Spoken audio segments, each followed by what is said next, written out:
So welcome everyone to our Food for Thought speaker series. Today we're honored to have Kenya Handy-Hilliard to be discussing ranked choice voting in a global pandemic. Running for office has new meaning, or does it? As always, we're honored to have our distinguished guests with us and to have all of you join us for our session. Please keep yourself on mute unless you're asking a question. And you could also ask questions and put them in the chat. And you can find all the recordings on the website, which we'll put in the chat. So now I'll hand it over to Bill to do the introduction. Thank you, everyone. Thank you, Jeremy, and thank you everyone for attending. We keep keeping on. We've been doing this approaching 2 years now, and it's been just a great idea for a myriad of reasons, including just the breadth of knowledge that we've been able to share with one another and share with the world, literally. One of the great aspects of having the internet is you can have a website that people from all over the world can visit 24/7 free. So if you haven't been to our location, Food for Thought, lately, take a look, because the list keeps growing and the materials there are just fantastic. I'm so pleased and honored to have Kenya with us this afternoon. She's a second generation SEPA in the sense that many of us know her mom, who was a stellar MPA, and that's how I got to know Kenya. Her background is just, I wish she were one of our graduates because she fits it so well. Both her parents were public service people, public service leaders. She has been the same. Her career has taken her from Washington to New York and back again and all over the world. She served two well-experienced Congress people in Congress. She's worked in a number of city agencies, the Comptroller's Office, the Department of Investigation. She's been an advocate. She's a mother. She has two children. She has volunteered. She's worked with nonprofits. She's worked with private sector organizations, all in the spirit of making the world a better place. But I'm most proud of her and pleased with her. She actually had the chutzpah to run for office. And, you know, in the end, all of us talk about how terrible our government is and how terrible Congress is and how terrible the city council and the state legislature, but we just complain. We don't do anything about it. Kenya actually ran, and hopefully she will run again. It's tough. It's not easy. She can tell you. I've been involved in a lot of campaigns, but never been brave enough to put my own name in the hopper. Maybe someday. My good friend and mentor, Donna Shalala, never ran for office. She was a major figure, served in the cabinet, but at 78, she ran for Congress and she won. And she was a congressperson from Miami. Of course, she ran again and lost. So there you go. And that's part of politics. But hopefully Kenya hasn't lost the commitment and maybe the bug, and hopefully she'll do it again. But in particular today, she's going to talk about a topic that even those of us who are pretty experienced in the political world are still kind of, I don't know, kind of about it. And that's what we've had recently and we'll have next week in New York City, which is ranked choice voting. So it's been a popular idea among reformers, and it's practiced in a limited fashion around the country. But we tried it, and Kenya was really a part of it. So it'd be great to hear her perspectives on this and whether she sees it as an opportunity to make our society more democratic, or actually is it, even though it sounds good, is it worse? So Kenya, again, thank you so much for doing this. We're so pleased to have you, and it's your agenda, so let her rip. Well, thank you. Good evening, good afternoon, everyone. I'm making us, going to bed. But first, I want to thank Bill, Valerie, Jeremy, and the SEPA team for inviting me to present to you all today. My name is Kenya Handy-Hilliard, and I will be discussing my first time run for City Council during a global health pandemic at the advent of a new electoral system called ranked choice voting. What was I thinking? So we're going to start with how it began.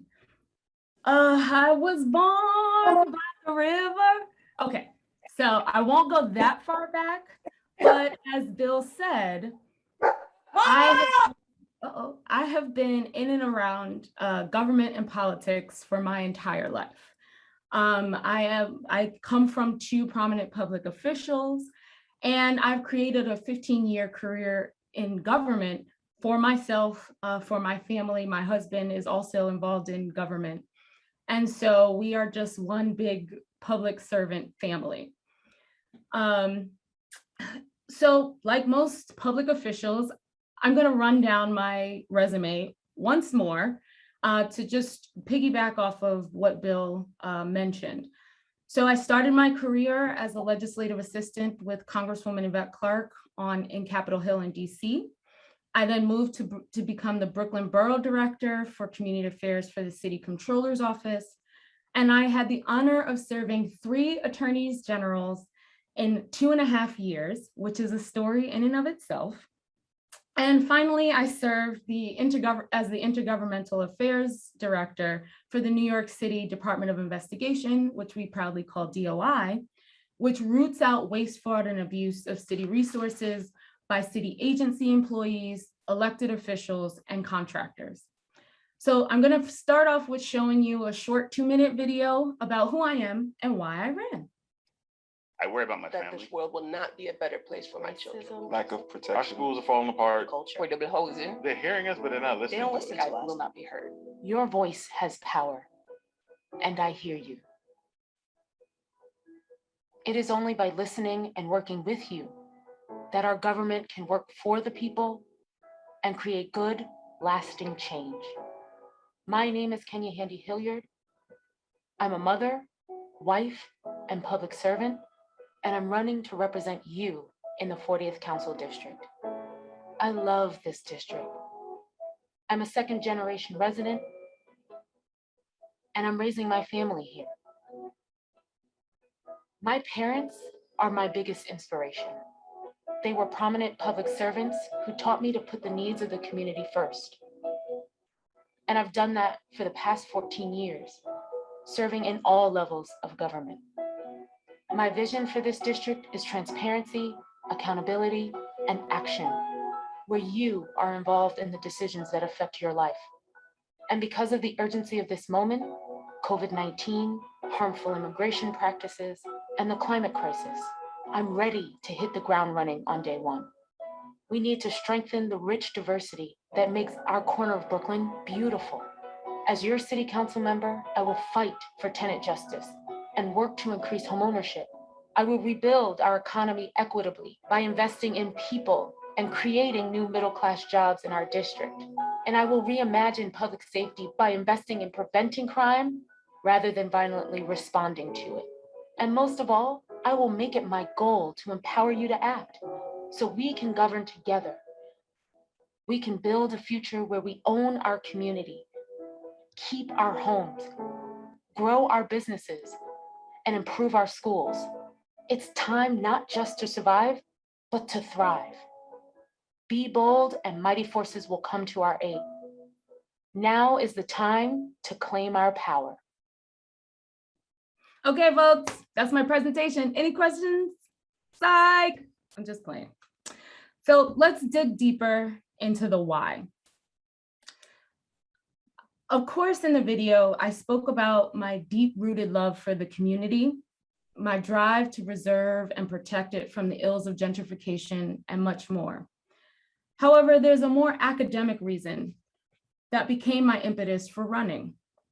It was my experiences at DOI, knowing the behind the scenes of how government works, how it doesn't work, and creating a real urge inside of me to use my talents and expertise of government to fix it. The Department of City, for example, when we look at COVID, the city was caught flat-footed, and we didn't have a centralized contingency plan for the global health pandemic. The Department of Citywide Administrative Services, otherwise known as DCAS, didn't have a blueprint for a widespread work from home policy. Agencies were left up to their own devices to make up their response as they went along, which till this day baffles me, because we have an agency called the Office of Emergency Management, and the Obama administration, before they left, warned cities to prepare for an increase in natural and biological disasters. So the question begs, what were we doing this whole time? It was clear to me that the city needed greater preemptive internal risk management policies and could not solely rely on lengthy DOI investigations to identify and target risk vulnerabilities and suggest solutions. Then enter the George Floyd murder and the subsequent violent response to the Black Lives Matter protests by the NYPD. While investigating their responses at DUI and being a wife and mother, I was compelled to get from behind the bureaucratic veil and be proactive in creating greater accountability mechanisms and being a part of the solution to resolve the police community divide. So surprise, I'm running for city council. So the strategy was clear. Though we were campaigning in a ranked choice voting setting, traditional strategies still applied. Staffing. You want to make sure you hire good, experienced staff, which is fundamental to a winning campaign. Since I got into the race late and I was competing with approximately 259 other races across the city, I had a very hard time finding experienced staff. And we look back at that and we see that had we had more expertise on our campaign, we would have made a even bigger dent than we did previously, and that we would have had a greater chance of winning the campaign. Visibility.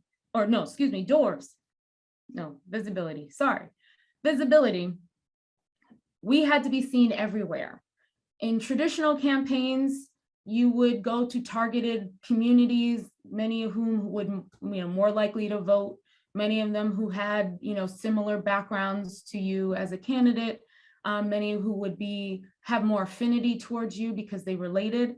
And those are the niche communities that in a regular campaign would give you the 40% vote that you would need to win in a very small, low voter turnout election. And so in an RCV or a ranked choice voting situation, we had to be everywhere in every part of the district to make sure that we were competing for, if we couldn't get those first choice votes, we were going to get those second and third choice votes. And hopefully that would then make a cumulative difference at the end of the RCV rounds. Then it's door to door wins the war. And I had a goal of 10,000 doors that I had to reach by the time the election, by election day. And I only got to 2,000 because COVID. These are individual job interviews. You are supposedly supposed to spend 2 to 3 minutes talking to folks, but I'm that type of person where I teach as I go. So I'm teaching them how government should be working, how it is working, and how I will influence and impact it once I'm in office. So of course I will spend 10 minutes with folks. So I didn't get there. Plus it was COVID. And so folks were not opening doors. They were not comfortable, having one-on-one personal interactions with folks. You found once the vaccine came, people were more willing to be interactive, but it still was by small margins. There was not a large scale interest in engaging personally or interfacing with candidates. And so I think that was very detrimental to our level of visibility and our level of access to the large scale of voters. So with that said, we ended up doing a lot of phone calling and a lot of in-person or, socially distanced events for those who were comfortable coming out. Endorsements. So endorsements is a very interesting area that I think is going to be the last stand of traditional, politics in New York City, primaries, excuse me. There were many unions and elected officials, though outwardly supporting ranked choice voting. They refused to rank more than one candidate. And in my opinion, RCV only intensified the establishment's negotiative power, and it gave their candidates, the establishment's candidates, advantage to garner the broadest support, which much of the establishment already has. That's how they've gotten into office already. So with that said, I did pull some big endorsements like Congress members Yvette Clarke, Chairman of the Democratic Caucus Hakeem Jeffries, and Nydia Velasquez, along with District Council 37, which is the largest civil service union in the country, and some progressive political clubs. Of course, social media was a way to engage the millennial and Gen Z voters, but surprisingly, Facebook was a very good way of getting many of those, shut-in or skittish boomer generation voters. And so we use a lot of Facebook interaction to really garner energy and support around our campaign. The campaign video, as you saw, it was actually a shock to me that this unspoken new rule was, so widespread. Everybody had a produced campaign video like this was a federal election. So it was shocking, but I actually had a lot of fun making mine. And then of course, GoTV, which means get out the vote. Going door to door would allow you to identify who your supporters are. And then come election time, the campaign coordinates phone calls, door knockings, mailings, literature drops to ensure that your supporters are going to come to the polls and actually vote you number one or number two in their rankings. So let's switch gears a little bit to talk specifically about how my campaign was affected by during COVID and by ranked choice voting specifically. So as a brief overview, ranked choice voting, for those who don't know, it was implemented as a result of the winning 2019 ballot referendum put up by the Charter Revision Commission. This is not a new concept, as Bill talked about or alluded to earlier. There are 23 jurisdictions and a bunch of cities in Utah, surprisingly, that use some version of ranked choice voting in their local elections. In terms of process, voters get to rank their top 5 choices in order of preference, or top 5 candidates in order of preference.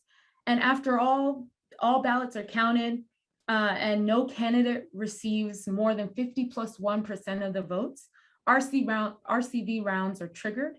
And the candidate that receives the least amount of votes in that round, their votes will be redistributed in subsequent rounds and until there are 2 candidates left, and that they have a 50+1 differential vote. So they will be the winner amongst those 2 remaining candidates. Attributes, it was championed as a process that increased voter participation, gives voters a greater say in who wins, and forces candidates to campaign more broadly, as I spoke earlier, instead of targeting key constituencies. It was also said to increase diversity of representation and reduce negative campaigning. So welcome to the 40th Council District. For those who don't know, it covers the neighborhoods of Prospect Lefferts Garden, Flatbush, East Flatbush, Victorian Flatbush, Kensington, Ditmas Park, and Midwood. There were 11 candidates in the race, 12 if you counted the write-ins. It's a very small amount, you'll see in a bit. We're gonna go here and you'll see the write-ins over here. As you can see, if you kind of take a look at the subsequent rounds and the way in which the ranked choice process, the distribution of votes is transferred, Rita Joseph ended up being the consensus candidate, winning with nearly 60% of the cumulative vote. And you can see that, let me kind of right in here. Jasu Pierre received 40% of 40% of the cumulative vote, and I on the 9th round received 30%, which many of my second round or second place votes went to Rita Joseph to put her over, undeniably over the edge. So how did ranked choice voting play out in the 40th? As I stated in my paper, I don't think there would have been a major difference in ranked choice versus a traditional electoral system. Rita was indeed the concert, was it called? The conduit, I keep messing this up, condorcet candidate, and would have won regardless. And that candidate is the one, if you put Rita up against each one in the 11-person race, she would have won undeniably in each specific round. And personally, I find there to be, because of this, I find there to be a disconnect in the way in which ranked choice voting was promoted versus how it played out. And you can see kind of, it seems as though there were traditional races all throughout the city, with the exception of 3 or 4 races that I mentioned in the paper. Personally, though, I do believe ranked choice voting gives candidates who have greater disadvantage, but may have some institutional support like myself, the ability to finish an impressive third with a 200 vote differential. So it undeniably helped me. And I also believe that there are greater partnerships. You know, had Rita and Cecilia and a lot of the other women in the race partnered up, you would have seen a greater impact of more women up at the top, and potentially someone else winning because of that vote spread. But as I said in the paper, we just did not trust each other, and we didn't know how ranked choice voting was going to play out. And so you didn't see a lot of the partnerships, that there were actually some partnerships in other races. So suffice it to say, it was a traditional race. There would have been a lot of, if it were a traditional race, there would have been a lot of splitting of votes. So Rita and I are both African-American moms, and we would have split the parent vote. Josue and I we both ran on having extensive government experience. We would have split the I want someone who knows what they're doing vote. Edwin and I had the same support, and therefore there would have been a hard choice for voters to pick one or the other. So ranked choice voting did play a part in elevating lower ranking candidates like myself. So as I mentioned before, I still think the traditional system and traditional strategies still reign supreme in this primary cycle. Though ranked choice voting did make a dent, I can predict that in 2023, which are going to be the redistricted districts, whoever wins it on Tuesday will then will have to run again in 2 years in 2023. So you will see different primary strategies for then, and you will definitely see more advanced ranked choice voting primary strategies for 2027 when that full term is up, and you will see a lot more challenges with the hopes of taking advantage of this ranked choice system. So, you know, you're going to see a lot more partnerships, a lot more alliances, and you're going to see a lot more progressive, I would say progressive folks like, you know, when you're looking at AOC, and you're looking at, you know, a lot of the state legislators in Queens who will have like created this progressive niche for the city.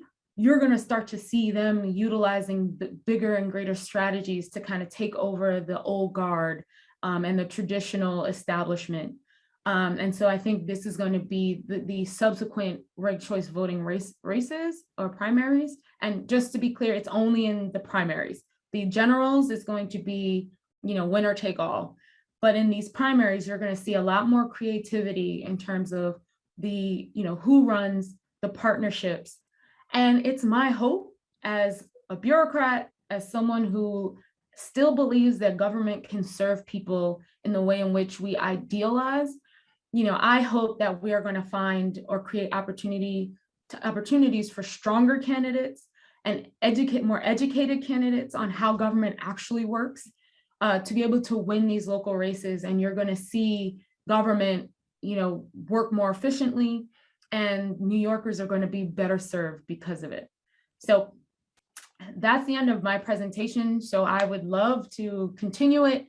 Let me know in practice what you as a voter saw, or what were you seeing in your community? What do you think about ranked choice voting? I'd love to just see it was from my perspective as a candidate, but as a voter, it had a different impact.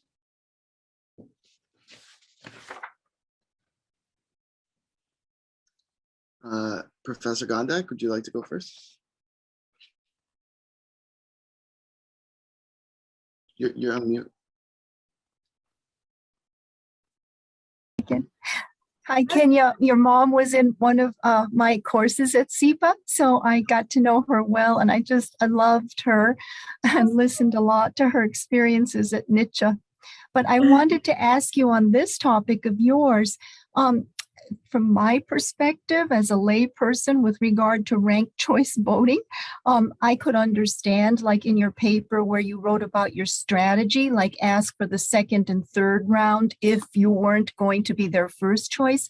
But can you explain, like in a few words, how does the count actually work? How does that go, if there isn't one clear winner in the first round? How do they count all of this up? All right, so I'm going to go back to, if you look at, how come you're not working now? Okay, so this would be your regular, this round one would be your regular traditional election cycle, right? Whoever takes off, if you can get, the majority of the votes, it doesn't even have to be 50+1. It would be like, traditionally in PLG, it's like 40% of the vote. If you can get 40% of the vote, you've won this election.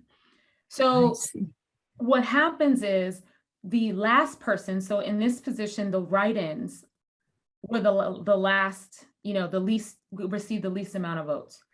So then whomever voted for the write-ins and they ranked somebody, so their second choice, their third choice, are now redistributed in the second round, and you'll see votes transferred. So of the 60, these are folks, and you'll see inactive ballots. That means they only ranked one time. Like they didn't rank anybody. They only put one person.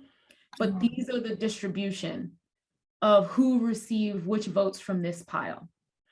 Third round, so Victor Jordan was the last person. So his 343 votes are now redistributed to all these folks, the remaining candidates, and how many of them, and so it just keeps accumulating until you see the third person. So all my votes, some, 1,700 people did not put a ninth, a fifth, or this would be the fourth or third round, like they didn't put, they didn't go all 5 rankings.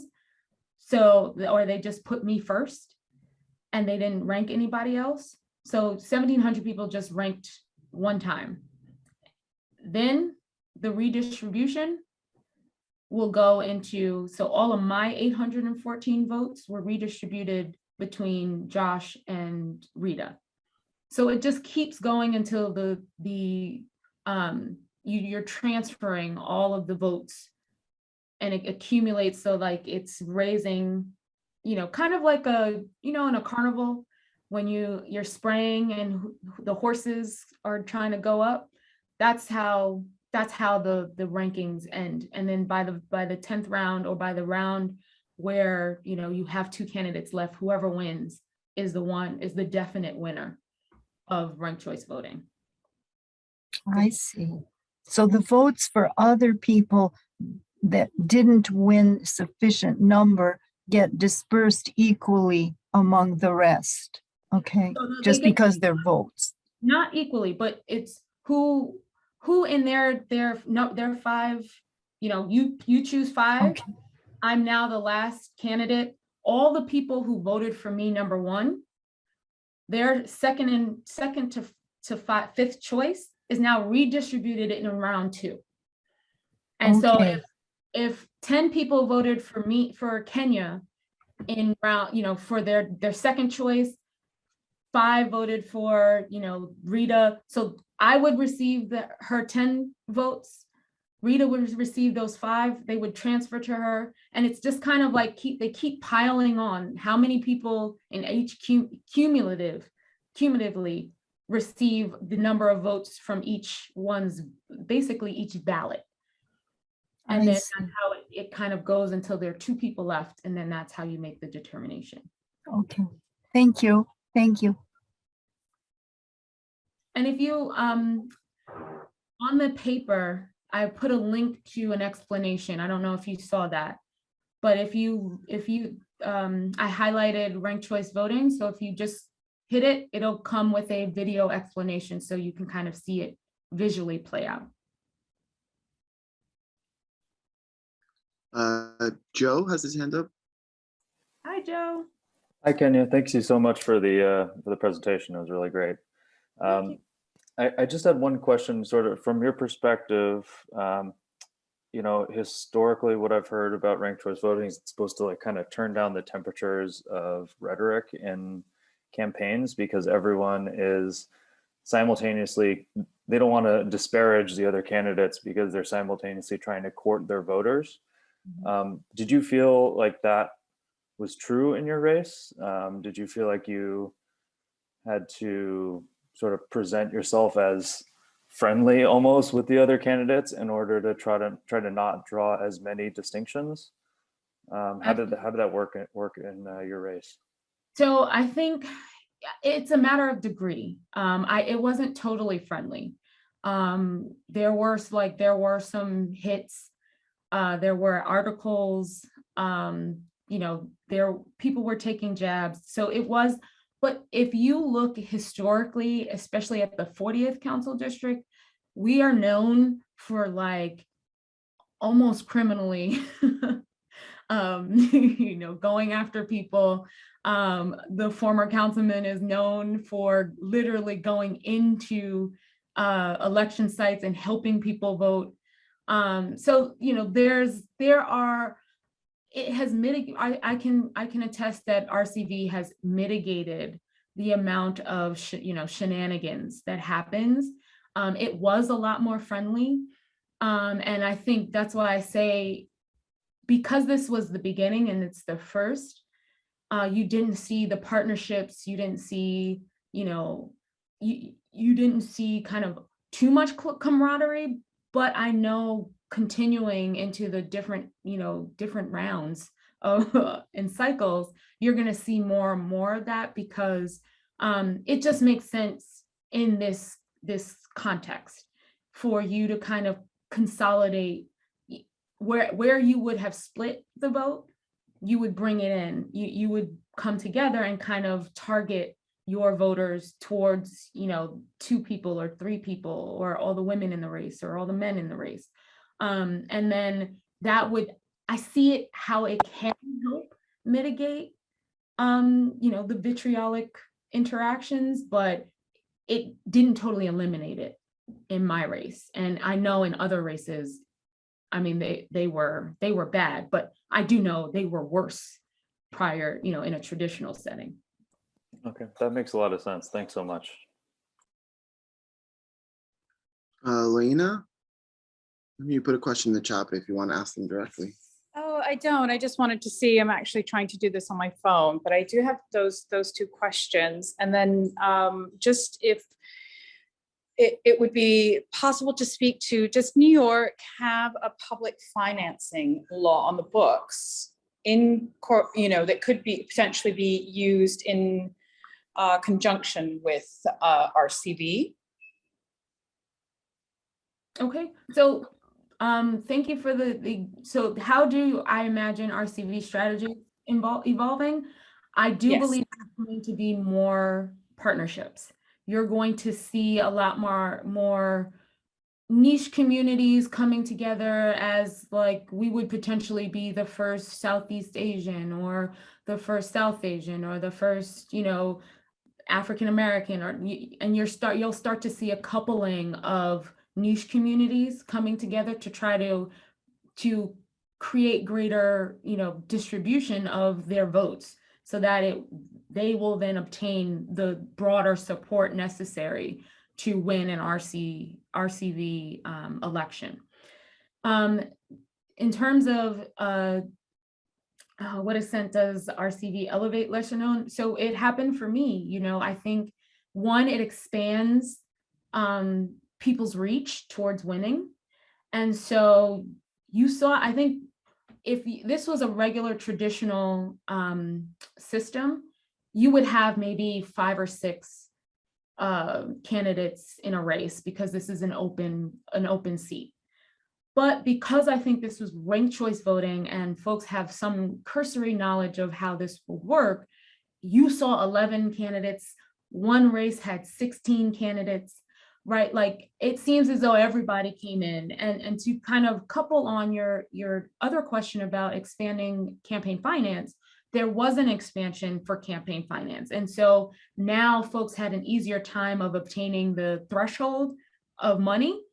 So you could get 11 candidates on the ballot, and you'd have a greater distribution of ideas, a greater distribution of choices, and therefore, you can create strategies along the ideological or the racial or the religious or, the different connecting factors that one would use to attract the greatest distribution of votes. And so it hasn't really played out in the way that it was advertised, and I think it's going to materialize, but it will eventually in the next 2 cycles, especially in 2023, because folks have now seen how this cycle has ended up. And, depending on, again, the different layered factors, where the federal government is, where the state government is, if this city council which is supposedly the most progressive, will that be, advertised as a good thing? Or if we have some economic downturn or some kind of large scale disaster, would that be used against this large scale progressive body? And then you'll see a retrenchment of support, and you'll see a lot more moderate candidates coming out of the woodwork. And they're going to use those strategies to then say, this is a new district, this is another 10 years, we need something new. Thank you so much. The reason for my question, I happen to work I'm in the Office of Open and Accountable Elections in Portland, and it's essentially there's strong at times support for RCV. The change hasn't been made, but my program is essentially public financing, right? Which would give, it decreases the influence of big money in campaigns, and it gives folks the opportunity to run for office that wouldn't ordinarily run. 2020 was actually the first election cycle, so it was incredibly interesting. I'll leave it at that. But New York has public financing, correct? Is that still on the books? It's still on the books. It's expanded. I do have some issues with it. I do think that if we're going to talk about real public financing, it needs to be real public financing, because money still wins, access to to capital still wins. And so it still advantages the establishment, those who have the pipelines already created. But it does expand, and I've seen pros and cons. You know, some people have done the math in many of these, you know, the 300 some odd races or campaigns, and they found that in some races it was worth the money, the public funds, and in some races it wasn't. You were paying, you know, $59 a vote for somebody who got off, you know, was never going to even be near the top. And what does that mean for a proper use of, you know, public funds? Could we use that money in something, for something, you know, more impactful? Could we use that money for something else?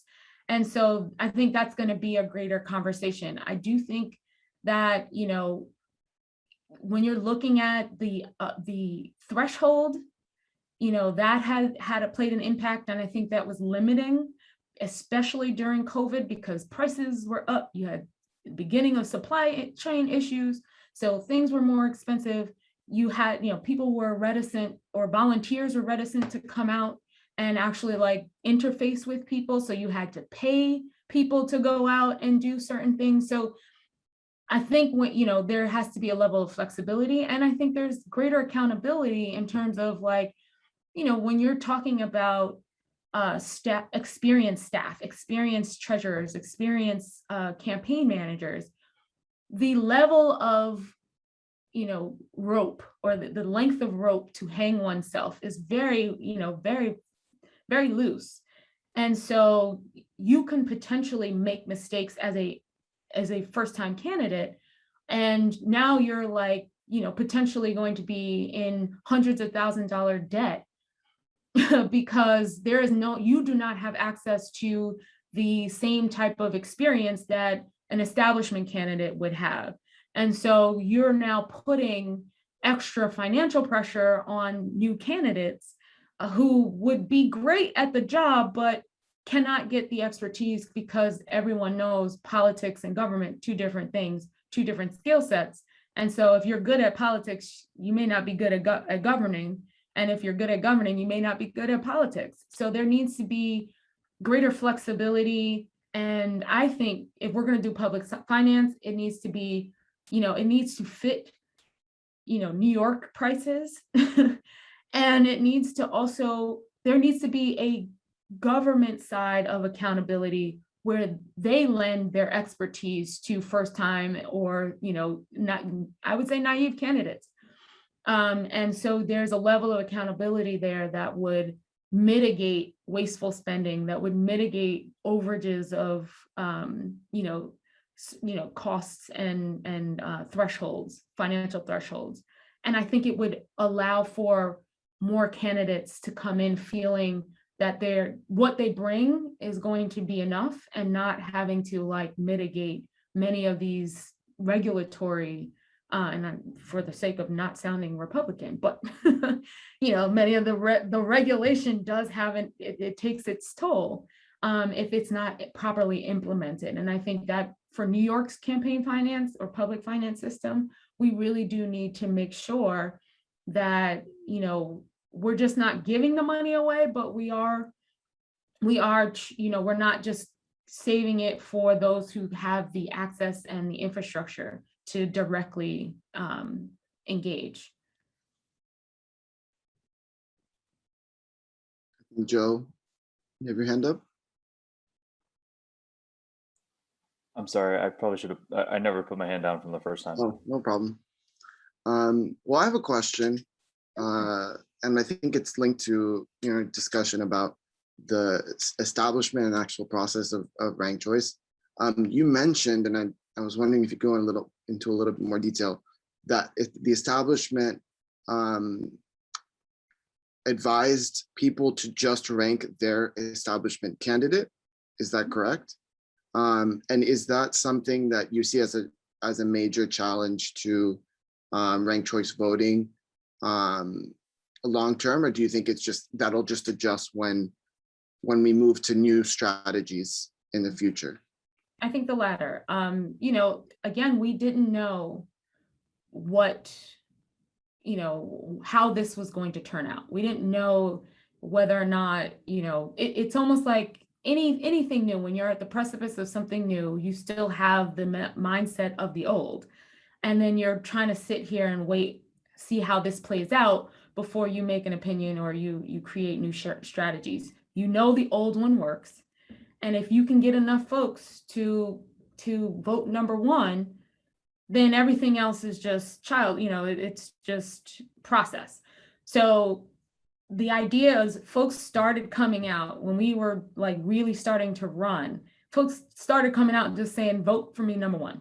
And that's it. But towards election time, you started to hear, myself included, we really going in and saying, okay, I'm starting to understand this better. Maybe you need to vote me number two, number three. And then that way we can you're playing a long game. And so I think now that we've seen how this plays out, I think you're going to see a lot more creativity in the level of strategy on how to play a ranked choice voting instead of a traditional game. And it's going to take people a while. I mean, when I was out, campaigning, some folks were just like, I don't know about this. I'm going to just rank one person, and you try to engage them and say, well, but you get a greater impact if you do 1 through 5. And she's like, but I don't know any of these people. Right. So it's just, and I've heard it time and time again, where people are just like, but I don't know anybody. There's a lot of people, I don't know them, but I know this person. So name recognition did, go as far as one would play in a traditional game, but it really is, you're going to start to see, consultants who are going to promote themselves as ranked choice voting strategists. And you'll start to see more and more of these kind of partnerships and alliances and, people who actually come in trusting each other are going to come in as insurgents, and you'll see a greater insurgent campaign. I think you'll see less of a desire for the traditional establishment to bend to a ranked choice, because it doesn't necessarily, help them. But you'll see insurgents coming in, and they're going to start to play these strategic games, and it's going to be very interesting. I'm excited. Thank you. And I think we have a few more minutes, so I really want to ask about the establishment's role, and if the ranked choice voting system is an actual challenge to that. I mean, I'm just thinking, if I were establishment, I would run 3 or 4 people from my circle, from my machine, and then have them be a coalition. Obviously, it's possible that if someone who's not in the coalition would just do better than them. But I think if you're aiming for the longer term, if you can compile all those votes in later rounds, you could do better, even if you're not doing well in the first round. Exactly. I mean, and you saw that play, but a lot of that, I mean, especially in my race, a lot of that play was later. We started out with a traditional game, and then folks started playing, seeing how, if you look at the top 3 candidates in my race, 2 of them are counties, but only the winner was claimed by county until they realized that their actual number 1 horse was not going to do as well as they thought, right? And so and I think that is going to breed resentment, and you're going to see kind of a backlash, because I mean, people hedge all the time in politics, but when you're thinking about how personal, and I didn't even think, even in my run, how personal this was and had become, because by the time, June 20, I would say July, because we had to wait almost 2-3 weeks for the results to come out. But I was spent emotionally, physically, mentally. It was just a lot. So there's a level of resentment that comes with, the political games that happen. And so I think you will see, yes, you will have greater hedging going on with establishment candidates, but I think you'll also see a large scale hedging with the communities, the voters themselves, because now all of a sudden, if you are inherently anti-establishment, then you will understand how to play this game better. And then either strategically during the campaign, leverage that knowledge to say, okay, well, as a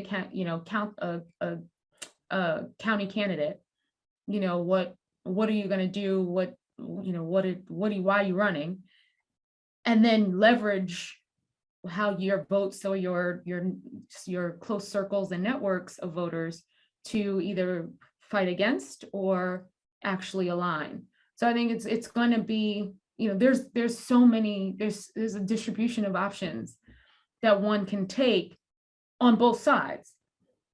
But I know for a fact in the beginning of this cycle, we were all playing traditional games. And then you started to see folks actually having conversations about potential alliances and, who's talking to who and who's supporting whom. And it was just kind of, we inherently evolved into, okay, we're started off traditional, but now we're somewhere in between of traditional and ranked choice. And you saw those strategies. And I think, look at the Bronx, that strategy worked for Kristen amazingly. She really created large scale coalitions, plus Bill Perkins has issues, but, the county didn't have the strength, or maybe the wherewithal to, put in multiple people to then, hedge. Thank you so much. That explains a lot, and it's a very exciting prospect. Hopefully, I think it'll make for a more exciting political system, and we have like the dark horses in the race, and things can change, and with the coalition building and progressives and anti-establishment also being able to have a greater say. Yeah, I mean, I'm hearing that folks are talking about potentially bringing this to the state, which, oh Lord, if that happens, I will tell you, the state will be cleaned up. So, there is hope if this turns out to be a really good system, but it's not going to be easy. You have Andrew Yang out here talking about it should be for presidential primaries.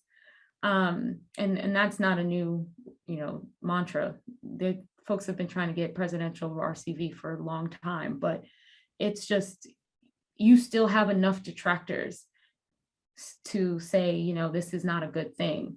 But as long as it keeps, as communities and voters keep investing in the system and seeing how it plays out and feeling comfortable with the outcome, there's no stop, there's no turning back. All right, well, we're close to the end, so I wanted to, if you have any last words before we finish up?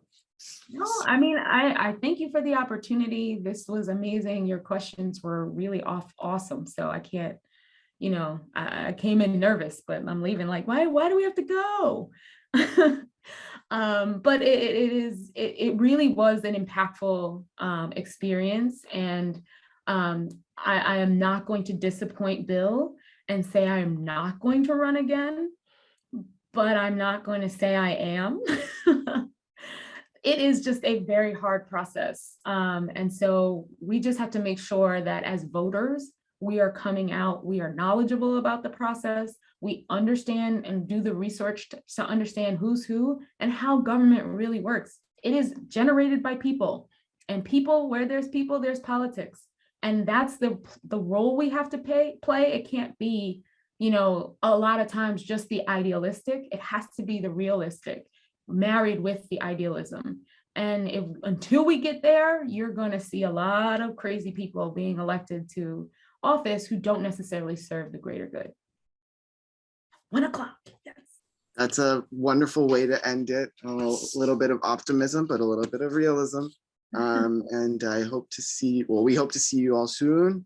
You can find the recording on our website. And Kenya, thank you again for joining us. Thank you so much. Have a good one. You too. Take care.